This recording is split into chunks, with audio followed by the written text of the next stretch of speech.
Welcome to Jerry's Fish Room. All right, guys, welcome to Jerry's Fish Room. Thank you for joining me. I am so glad to be back.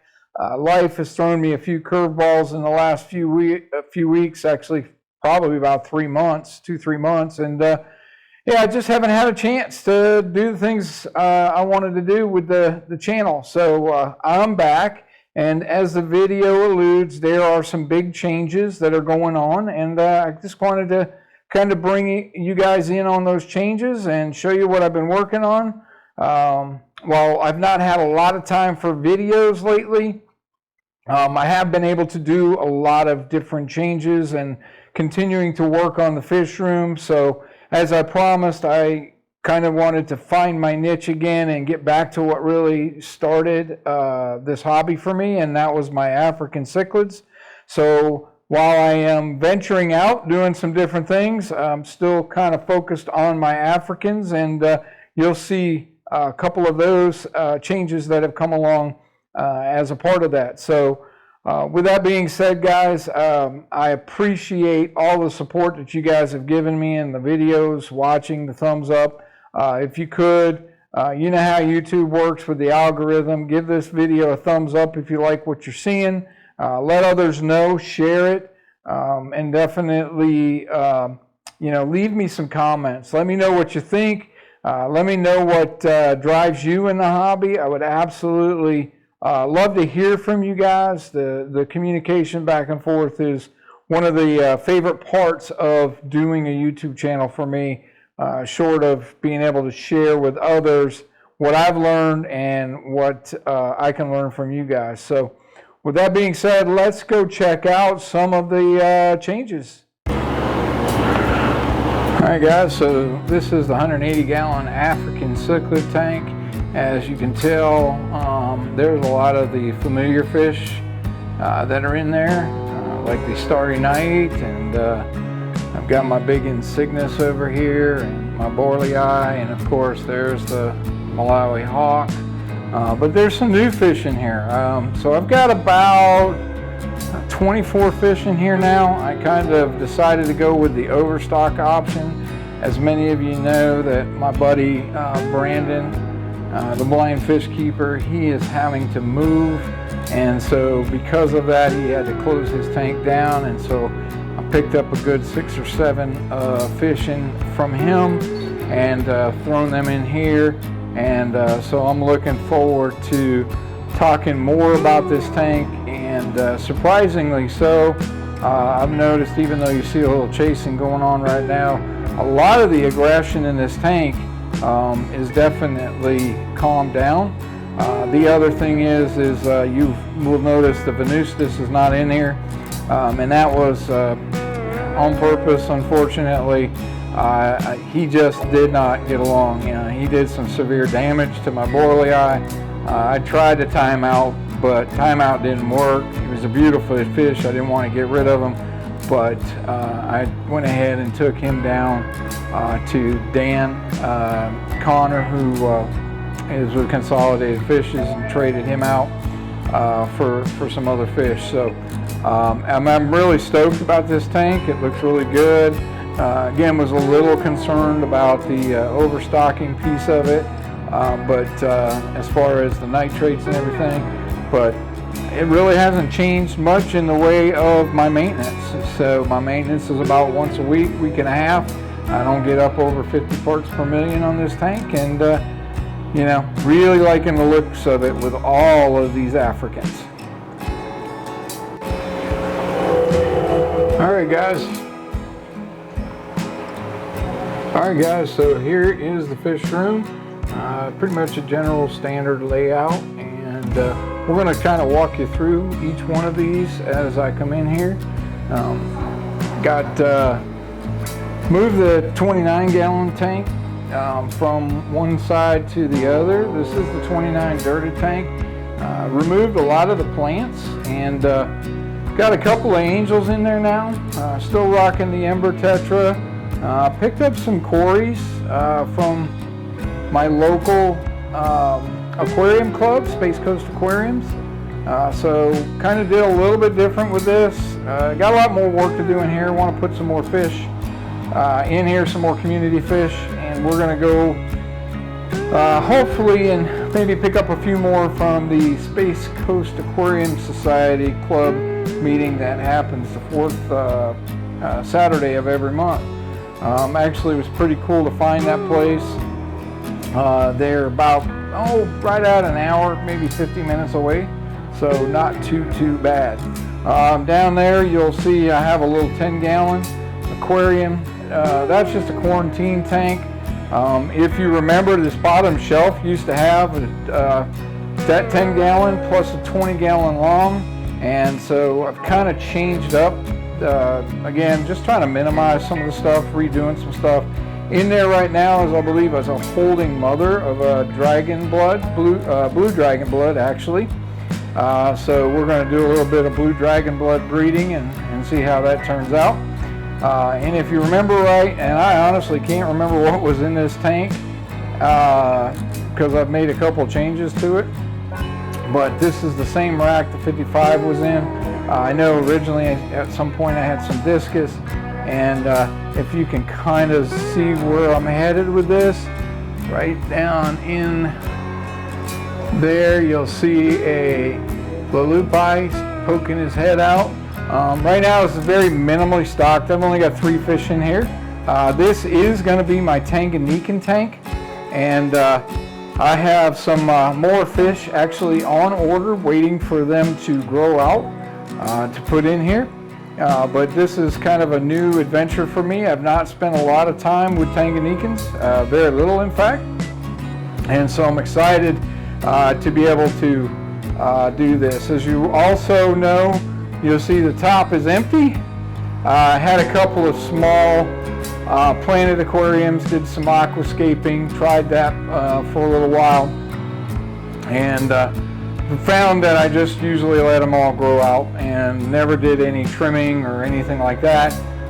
Just didn't really, not that I didn't enjoy it because I think they're beautiful tanks, but I think the ultimate thing for me was it just took so much time from me. And then as I pan across the room, you'll see this is the 125 South American tank. You will notice that there is something missing from in here, and my heart literally broke losing this fish.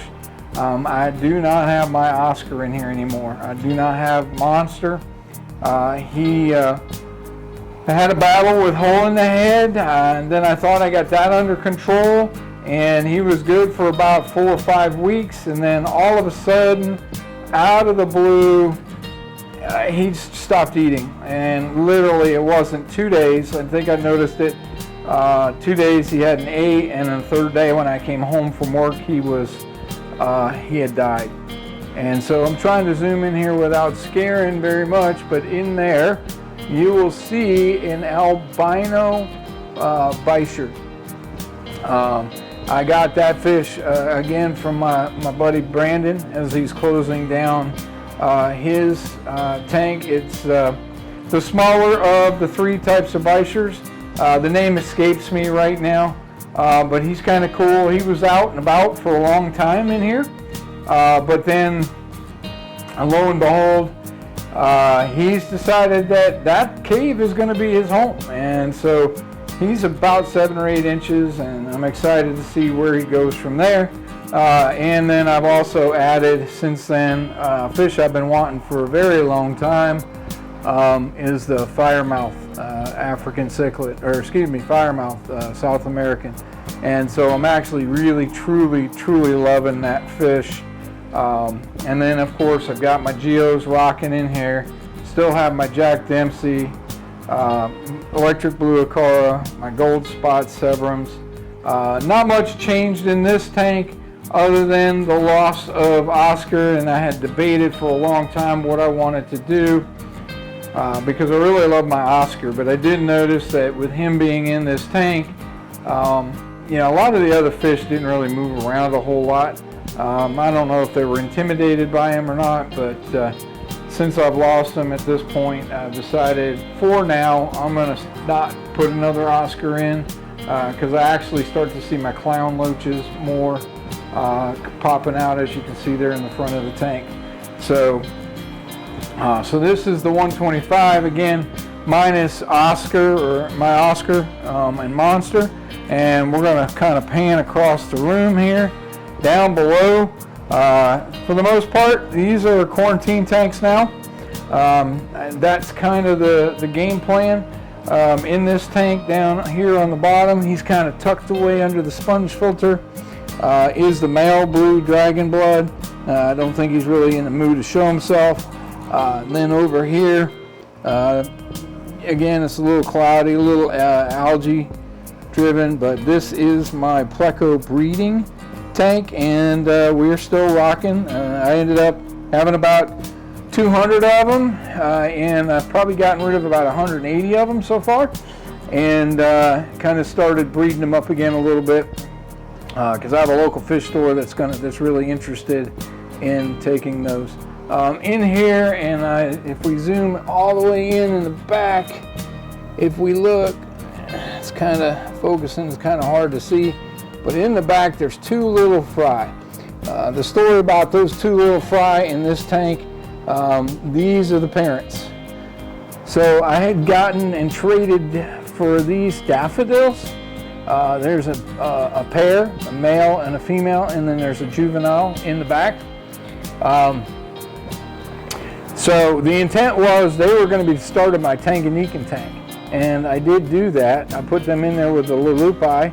I also put them in there with a calvus that's in there. And unfortunately, I don't know if it's just because of the size or the nature of the fish, these guys are really difficult. They didn't leave anybody alone, and so I had to pull them back out. And so for now, they're in here just chilling out, and then ultimately I think I'll just end up taking them up to my local fish store for someone that can deal with these guys. I love them. I think they're beautiful, but they're just not going to work, and they certainly won't work with what I'm going to be bringing into that Tanganyikan tank. Then we go over here. This is one of my favorite tanks. This is my Multifasciatus, my multi-tank. There is probably upwards of 70 or so multis in here. This is a 55 gallon. This tank is new, but a lot of these fish are not. These fish are all from that 20 gallon. Of course, they have continued to breed. As you can see down here in the lower corner, if you look very carefully, you'll see a little fry swimming around. There's been a big demand for multis, and so because you can put so many in the tank, or so many can breed and be in this tank, it's kind of serving as a dual purpose. So purpose number one is I'm just enjoying the crap out of this tank. I love it. I love the way they interact. I love the way they manipulate and move the sand around. As you can tell, all this sand was flat and all those shells were nicely stacked on top, and as you can tell, we got mounds and mountains and all kinds of stuff. So number one is I'm just enjoying the heck out of these multis. Number two, the demand being high, I'm going to be taking some of these up to my local fish store, Cichlid Express in Daytona Beach, and we've already agreed that I can breed for him, and so he'll be getting multis from me. So I'm looking forward to that. And then up here in the top, again, just a little 20 gallon long. Same 20 gallon long I had the multis in to start with. Decided to break off the colony, and again, doing the breeding, just trying to get another colony established so that I can raise up some multis for selling to my local fish store.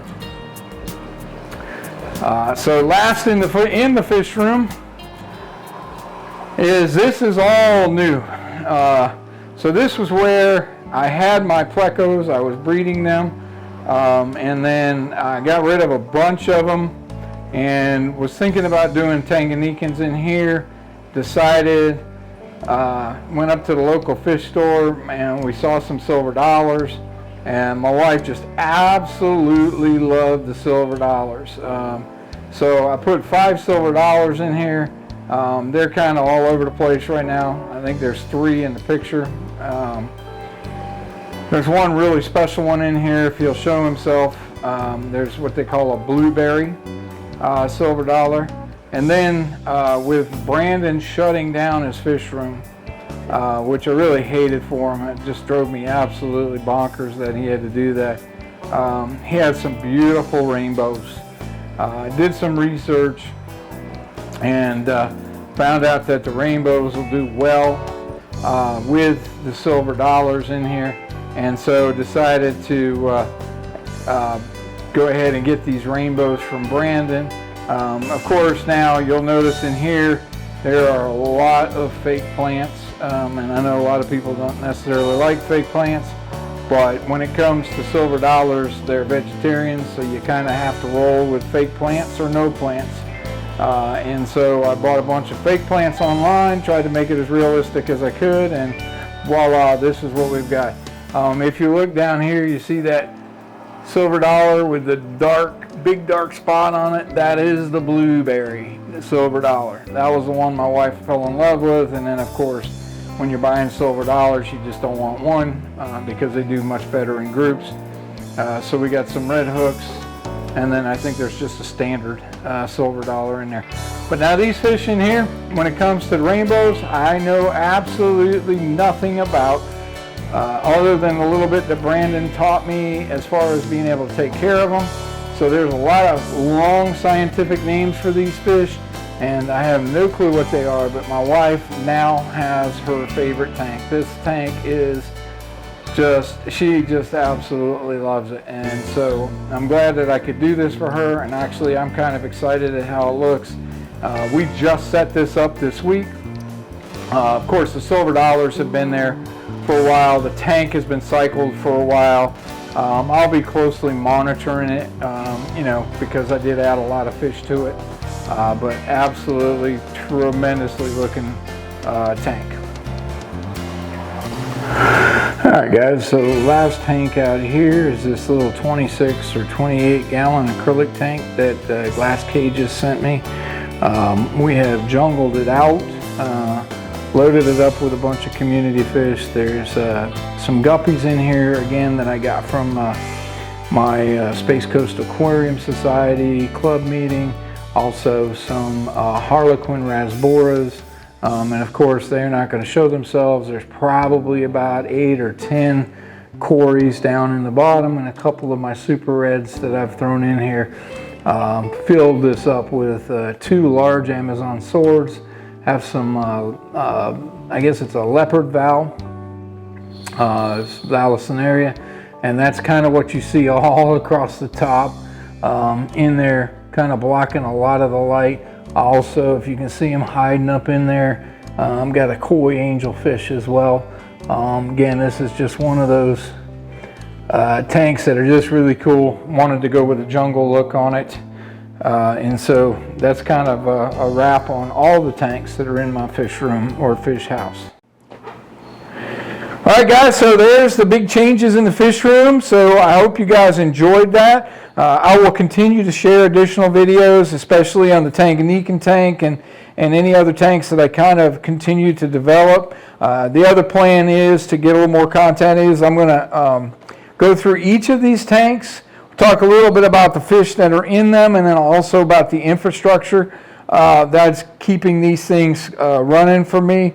You know, the filtration, the lights. In some cases, I have some UV rocking on these tanks, and so we'll go through, break down each of the tanks, and as I do, guys, leave some comments. Let me know what you want to know more about, or what videos I can do in the future. I'm planning on trying to maybe do some species profiles. Guys, I know it's been rough. I don't do so well with the interactions. I don't get a whole lot of comments, and not sure what's really driving that, but I'm kind of just asking you guys to leave some comments and let's chat. I love that part of the hobby. I love that part of the YouTube channel. So with that being said, guys, I'm looking forward to doing some more videos, and we're going to end it on that, and you know what's coming next, guys. Yep, that's right. I have not forgot, and we'll keep on doing it. Keep loving the fish.